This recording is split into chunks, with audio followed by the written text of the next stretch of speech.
Hello， 现在是我们的3人信箱的时间。我们今天有准备3个网友的提问，不知道大家对之前的信箱有没有什么特别的启发？对，因为我们蛮好奇大家对我们的回答对你们有什么意义呢？可是蛮多人会留言说我们回答的很理性，很有分析感，你们有这样觉得吗？我觉得一部分就是要回答的很理性跟分析感，因为你那么感性的东西，其实我们跟着一起骂好像也没什么意思。他们是喜欢这样的对啊，所以蛮好的。我觉得一部分感觉也是用我们的经历去感受你们的问题，然后回答给你们。对，我觉得最棒的是3个人都有不一样的想法，所以就证明说没有怎样的想法或者做法是正确的。没错，是你要怎么自己去处理你现在遇到的那个问题。对，那我们就开始吧。今天的第一题是什么？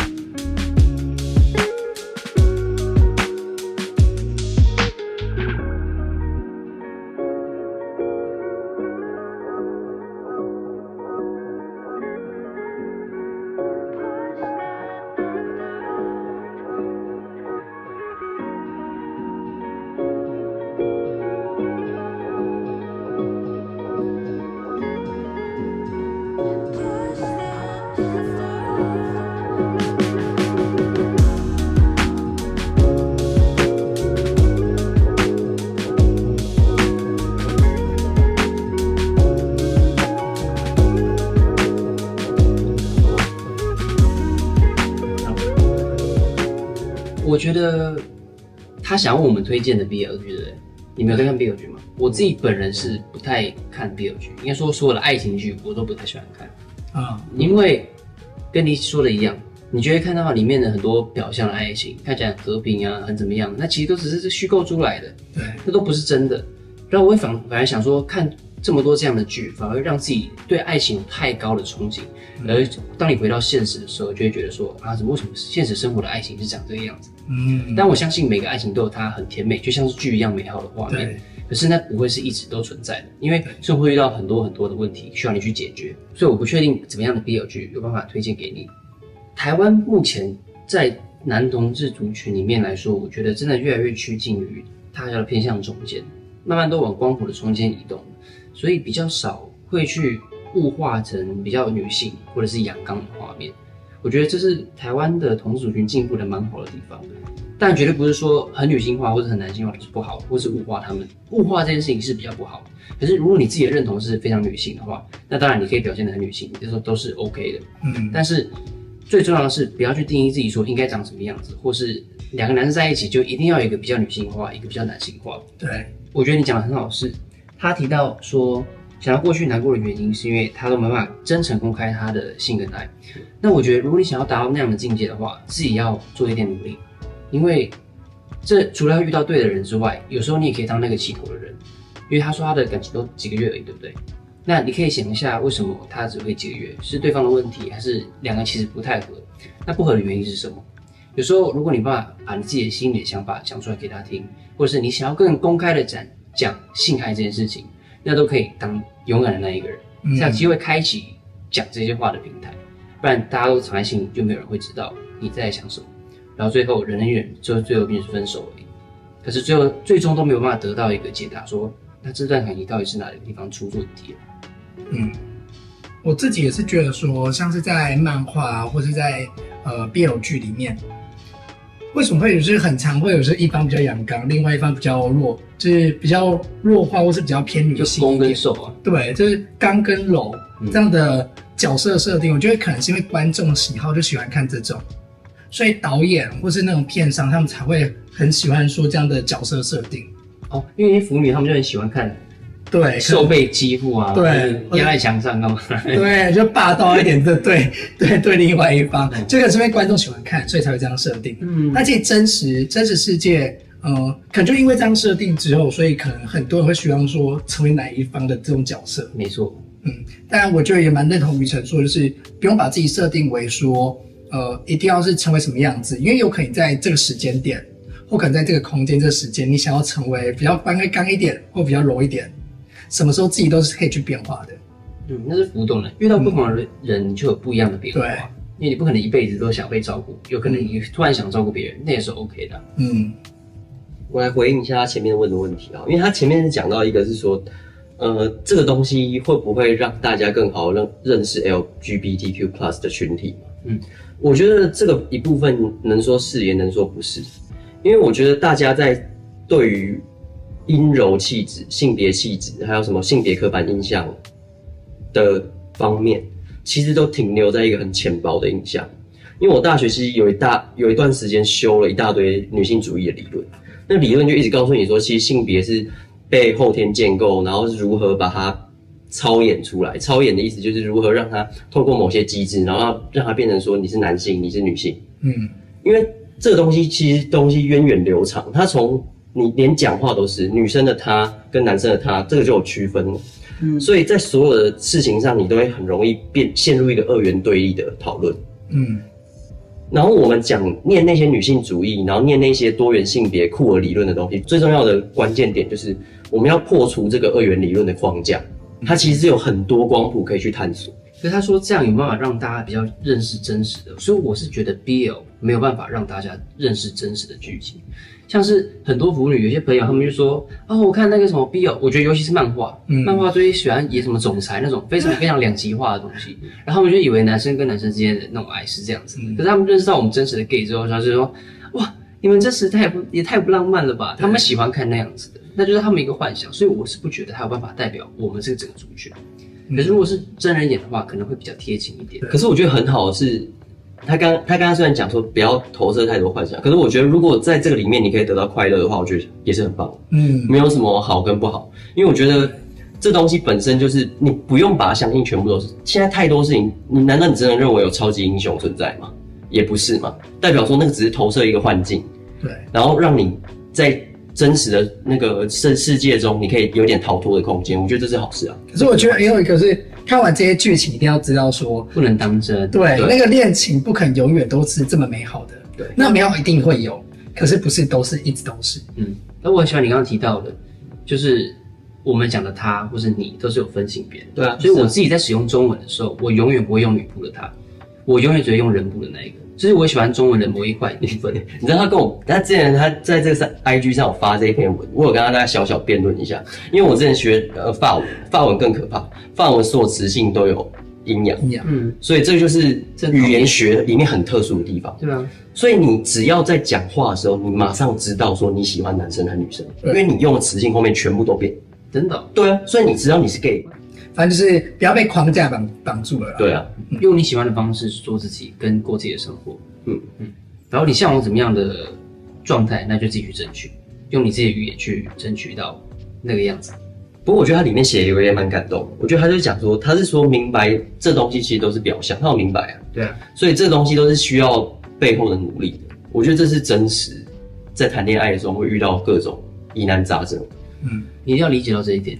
你从小事什么东西就可以吵，好不好？我们其实中间真的是也蛮常吵架。我觉得我们好像没有好好分享过吵架的部分。我觉得之后搞不好可以来试试看。对啊，我们之后如果吵架马上录影，开直播。就说你要开吵是不是？开直播，好难看哦。大家要看吗？情侣哪有不吵架？我觉得情侣不吵架太困难了，不可能。好，下一个，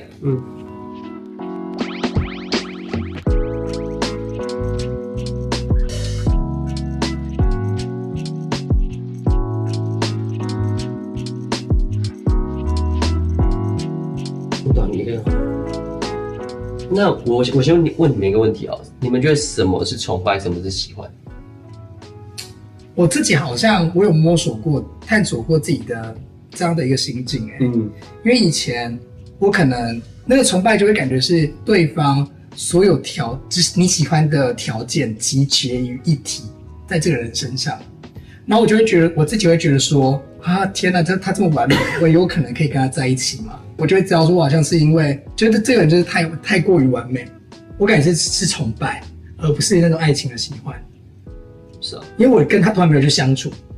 那跟我不太一样，我觉得崇拜就是盲目的爱，就是那种是他已经到完全不管他这个人好坏，他连屁他都觉得是香的，那就是我觉得有点接近于崇拜。崇拜哪是那样子？你的崇拜好贬义哦。但不见得是贬义啊。我觉得有好有坏啊，就是基本上是你会概括掉很多他的缺点嘛。对，我觉得他真的太过于完美，所以我觉得他的缺点也会算是好的。的那感觉。不然你觉得崇拜怎么样？你觉得都是正面的意思？崇拜通常是正面的吧？对我来说啦，应该说我自己理解的话，像是我崇拜蔡健雅，那我去分辨崇拜跟真的喜欢，就是会去幻想说我跟他在一起的情况是什么样子啊。那我就是不会想跟蔡健雅在一起啊，可是我很喜欢这个人，我欣赏他的才华，所以这对我来说就是崇拜。他讲说是你在 BL 剧里面很容易把崇拜当起来，他那个崇拜概是喜欢他，可是你搞不好是很崇拜，很向往跟他在一起，但是你心里面可能知道说，其实这可能是蛮困难。应该就是那种学弟很喜欢那个学长，觉得他好帅，做什么都很强。对，我觉得在这个脉络底下，他比较类似说他们应该是他想要跟他相爱的感觉。他意思是这样。那你觉得 BL 剧里面的崇拜不是喜欢吗？我觉得的确是喜欢啊，是喜欢啊，对啊。那可是他说他错把他当成喜欢，然后他觉得他以前也是这个样子，因为你觉得他是把 BL 剧那个套用到现实生活中，他才觉得是这样子啊。我觉得那个感觉有点是太不过于真实，因为你们两个人的可能你知道说你们距离就很远，所以有办法分辨吗？没办法因为应该是大家对崇拜的定义都不一样，那你要怎么厘清自己对这个人是真的喜欢，还是只是欣赏他的才华？那就慢慢厘清吧。如果你喜欢的话，那就也是可以去追求看看了。又没有人说崇拜也不能跟他在一起，对啊，可是我觉得要小心的是，不能把这个崇拜变成是他对你不好，或者是遗弃之事，变成理所当然，颐指气使当做理所当然。因为你如果太喜欢他的话，你就会想说他讲什么都是对的。可是如果在一个关系里面，爱情关系里面是这样子的话，那其实是有毒的，就不能盲目了。这个就是你要去分辨说，如何去分辨说这个事情是不是合不合理，不可以因为他讲这就是对的。可是有时候大家都会这样子啊，多多少少在某些时刻很瞎的时刻，这时候才有一些故事可以说。大家都有为爱情疯狂过的时候，因为有时候你跳脱那个框架，就是天哪，我要说怎么会这样子？那时候瞎的怎样的？对，可能过几年就说，我那时候真的是有够蠢。对，但是我觉得很多 BL 剧会演这种剧情，然后就到最后面是追到了那个学长，所以可能就会让大家有这种憧憬。就是我真的成功变一个成功跟偶像在一起，把理想化为现实的感觉。对，成功案例很少啦，所以 BL 剧才会这么大多人喜欢啊。越听完之后，发觉 BL 剧好像蛮值得看，好像可以鼓励人的感觉。因为前面提到哪有期待越高，伤的越重，好不好？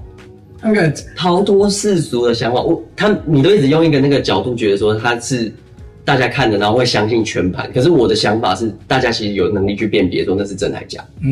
对，我觉得是看那些美好画面真的是很开心，是舒服的就好，你开心就好。的确是啊，你看他们两个人弄来弄去，你也开心啊，这样就好了。我觉得这是最大的重点了。而且我觉得真的是搞不好真的有希望，搞不好真的看完之后对爱情憧憬这样子，而你就真的做到，你真的成功了。如果他能给你勇气的话，那就是一个好东西。对，好，我们看最后一题。第六条。